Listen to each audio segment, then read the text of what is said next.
we go again. We're gonna try and make this a bit more fast-paced because the last video was quite long, but the teams have just been announced, so we're gonna go through all of them, team by team, and then we're gonna go through my overall predictions. Instantly, we see a team with quite the potential. We got Dream, George Not Found, Captain Puffy, and Awesome Dude. On orange, we have Pizza Hut, Rye Guy Rocky, Smallish Beans, and Spyfu. On yellow, Yaks, or the Golden Gals. This actually is the first ever full girls team. Quite a crazy start. I swear there might have been one before. We have JoJo Solos, Sylvie, G Nelly, and Blushy. Blushy finally playing in a canon event, following on with JoJo after coming off of an amazing 8th place. On Lime Llamas, we have Quig, Smager, Solidarity, and Pearlescent Moon. On green, we have Sapnap, newcomer Foolish Gamers, and Tina Kitten.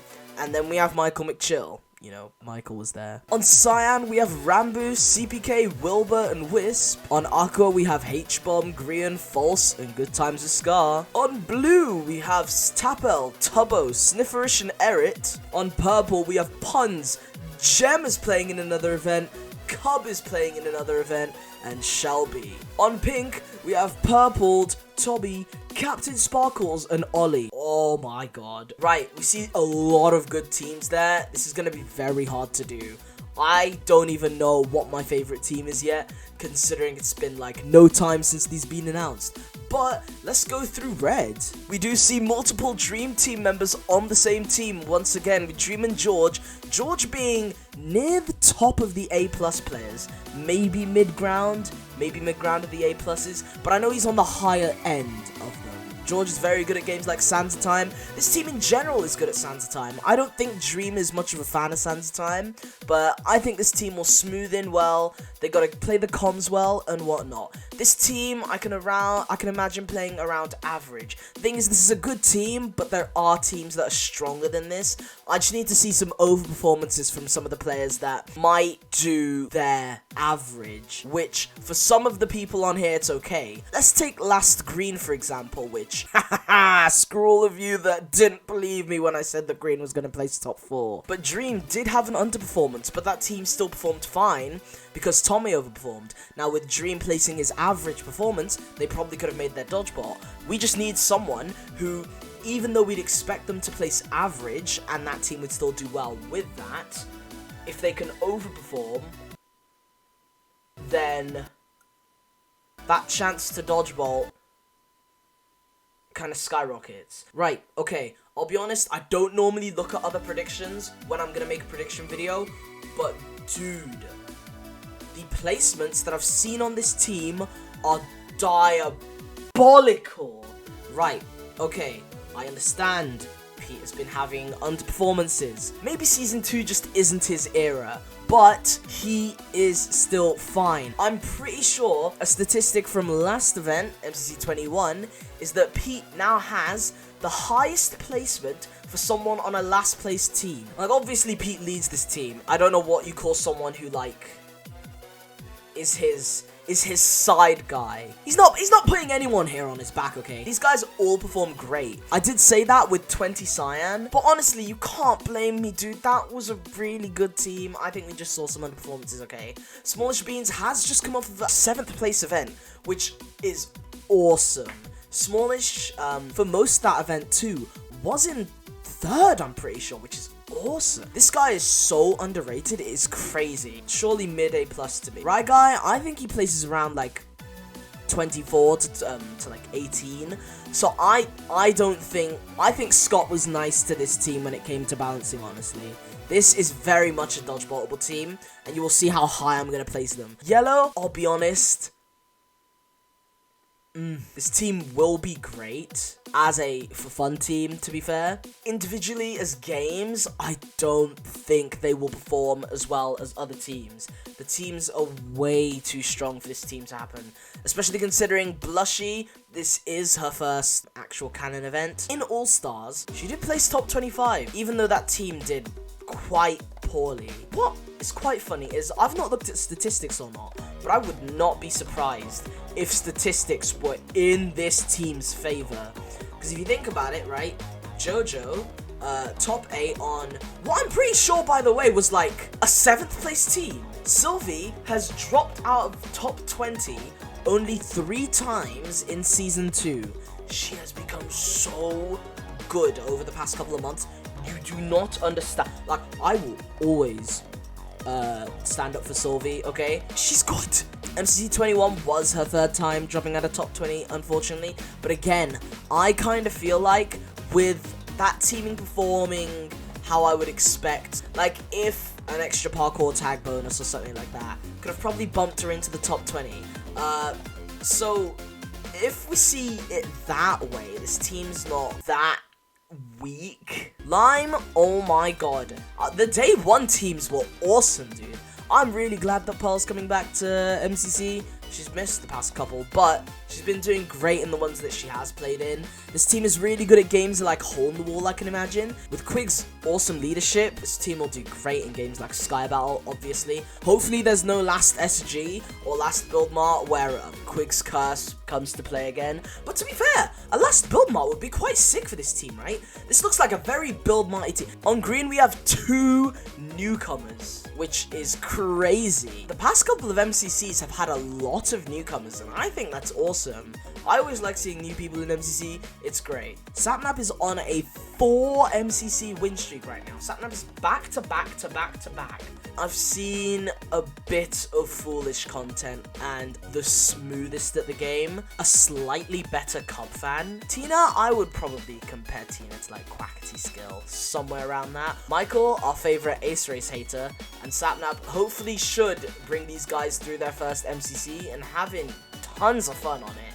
I don't see this team doing too great.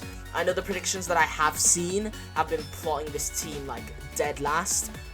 But, as great of a player as Sapnap is, I think this team could totally, like, MCC 16-ish. But Sapnap hasn't got that, like, that side guy. Like how he had Sylvie, MCC 16, who top 20. And it's probably the reason why they got 6th out of nowhere when that team was expected to be a horrifically weak team, you know what I mean? On Cyan, I don't know what to think. This is a very much a 3rd place team in my head. Boba, I think, had a better event than he normally does. Rambu on teams where he doesn't have to heavy lead does fun. This team doesn't have a necessarily bad player on it. I'm glad to see Wisp back in events. Wisp is a fine player, okay? This guy will still play star. I know he doesn't do as well as people expect him to. He doesn't do as well as I expect him to. But he's still like top 25s or top 20s. Wisp's statistics, I think, are quite manipulated because MCC 15 happened where some complications were going through. MCC 16, he just had a relatively weak team.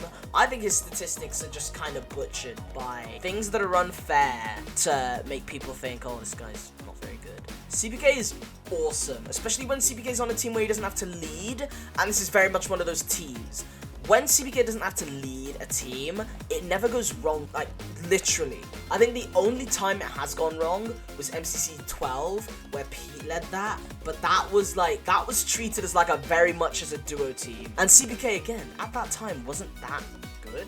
On Aqua, we have H-Bomb and 3 Hermits, oh my god. This team is okay. This team, chemistry-wise, is awesome. This team will have a blast, honestly. I don't see them performing too well.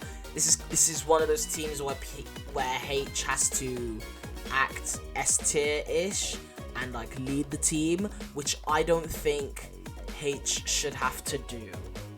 You know what I mean? MCC 20 kind of makes me think not of that, but I still think that like MCC 20 he had like Amphrost there, and 5-Up had his best event. So I don't think H-Bomb having his own teams or Scott nerfing H-Bomb into the ground is too great of a thing. Blue's quite interesting, where I feel like Tapel's been given a team that he has to lead. I say that, but Tubbo has just come off of an 11th place event. Tubbo is quite the inconsistent player, but in a good way. where he'll place maybe 18th one event, but he'll decide to place 9th or 12th the next event, which is awesome. MCC 15, Tubbo and Tapel, they play amazing together. Snifferish got top 30 on her first event, and I think that's really awesome. On purple, Puns is coming back. After being on a team that people thought would place really well, Puns still placed okay, even though that team, I think, barely cut into the top 5 of teams. Gem coming off her win, coming off an 18th indiv. And Cub, oh my god, I hope he does well. I want Cub to really do well. I'm counting on Cub to do like Cub getting 14th in the last time he played was the best thing I had ever read from the individual thing in ages. And I don't watch Cub, but I know he's a good lad. He's a good lad. And this is the kind of team where they're either going to place first or they're going to place dead last. Like, Jesus Christ. But I don't think this team's quite bad. I think this team will decimate games like Sky Battle. I think this team will deteriorate in Build Mart. This team will crumble to bits in Sansa Time and Build Mart, which is quite sad to say, which I might place this team quite low, because Sansa Time means a lot. Like, if a team is good at Sansa Time, that's kind of guaranteeing you placing them high, you know? But this team is very much a PvP team. Tommy is, again, on a team that he doesn't have to lead, and they weren't really treated as a duo team. After coming off of a top 10 event where the person that was expected to lead the team had an underperformance, is really impressive of Tommy. Purple coming off of a 3rd place event on his 2nd event. That is so unheard of. Oh my god. I just need Ollie to not play so aggressively. Like, this guy will find his own Sky Battle teams to fight and be like, hey, I'm gonna push this, okay? Or I'm gonna go up the freaking candy cane. Ollie, comms, listen to them. Don't go off on your own. Don't get too enthusiastic.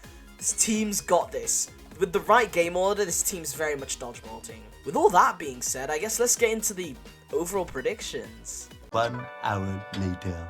There they are on screen. I hope this won't age poorly. Please be good predictions this time. Bye-bye.